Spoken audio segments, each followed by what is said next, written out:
So I've just glued that on, I've sanded it up, and I don't know if you can see it there, but I've just used that sandpaper around the ruler and used it like a file, just to get the impression that there's a slight little a divot there between the tyre and the supporting arm, and I'm quite happy with that actually.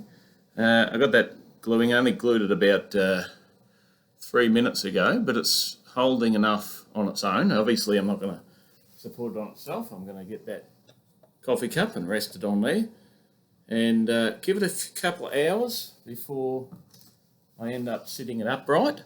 Next video we're going to work on making a propeller. So one of the last steps I'll do on this aeroplane is work on a little propeller for the end there. And I've been thinking about whether I should make the propeller rotate or whether I should just have a stationary propeller on there. And I'm not sure at this stage. I'll give it a bit of thought. But I was thinking if I wanted it to rotate, I could use a simple pin. I could put that through the center of the propeller into the nose of the aeroplane and use that to rotate. But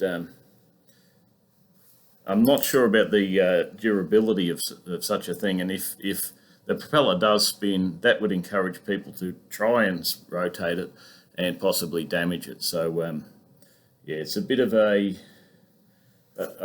don't necessarily think that this model here should be played with like a toy. It's a bit too a